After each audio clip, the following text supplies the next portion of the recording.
The acquisition of fundamentals allows one to whittle down situations to their core assets, an important skill in comprehending a complicated game as Smash in especially more simplistic games as SF2. However, these fundamentals only form a basis for what allows one to excel at their craft. As such, you need to be able to expand upon fundamentals within a system in order to gain the skill to defeat high-level opponents, rather than rely on a strong foundation.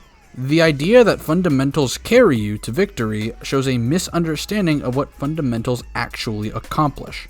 Most fighting game players misunderstand fundamentals on, well, a fundamental level. This is because people often disagree on what constitutes fundamentals both on a basic level and within specifics. In fact, most people lack the ability to explain what they believe to be fundamental at all. Most people consider it to be something that all games have in common, but then fail to have a unified consensus on what applies to all games. Many people take random, unrelated things like spacing, reads, or awareness and then tack them onto the Christmas tree that they believe to be fundamentals. These things could be placed into various categories that fundamentals help with, and even in themselves be emphasized in a game to become fundamental to success. However, the lack of consensus means that the ways in which these ideas relate to each other render themselves unclear. Keep this in mind as I mansplain to you what I believe to be fundamentals.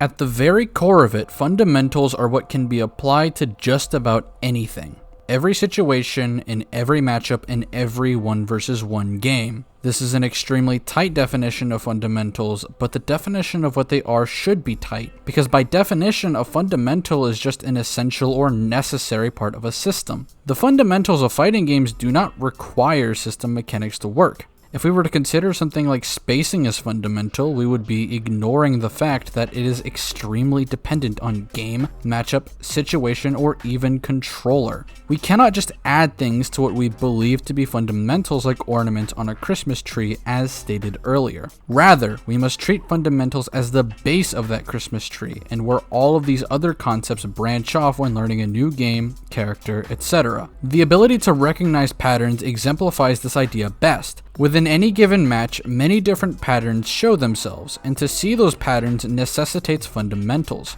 A fundamentally strong player will be able to pick up what is directly in front of them relatively quickly. If a fundamentally strong but new player goes against, say, ST Ryu, he will realize very quickly that this Ryu, contrary to SF5, has a fireball. This theoretical player does not yet know how the situation will be played, but he understands from the beginning how it may be played. Fundamentals within a game stem from fundamentals that come from outside of it. These fundamentals can even come from other similar hobbies, such as language learning. Though these fundamentals only give you a starting point, that starting point can grow very quickly if used correctly. In certain cases, a problem makes itself very obvious but requires further analysis into the game's inner workings to solve. This character's jump normal is really big, this character's fireball is extremely strong, this character should be removed from the game. All of these things present themselves immediately, but hide their weaknesses very well. Sometimes simple questions solve the issue, as more experienced players likely already ran into these common problems and have devised ways of solving them. When that's not available, tools that allow for effective theory fighters, such as hitbox overlay tools or frame data sheets, can serve as a way to figure the problem out for yourself. Good training modes can allow for the situation to be tested repeatedly. In the worst case scenario, if there being absolutely nothing, or if the problem is happening for the first time and needs to be solved now, trial and error would sadly reign supreme.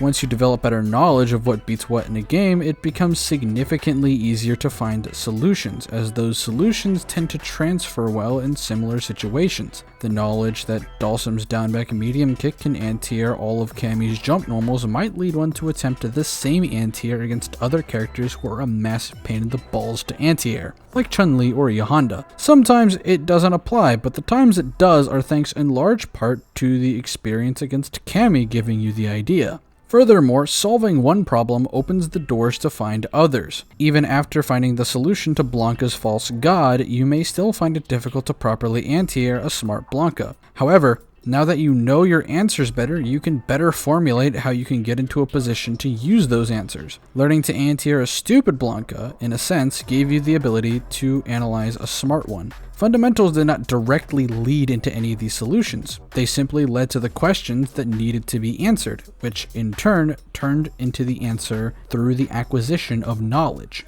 Fundamentals being misunderstood in and of itself is not really a problem. It just means that they aren't being used as efficiently or effectively as they could be in order to improve results over time. Hopefully, with this method of thinking, fundamentals can be used in a more constructive way than simply descriptive. My name is Small Child Lord. Please subscribe for more fighting game related content. And some people call it ganja.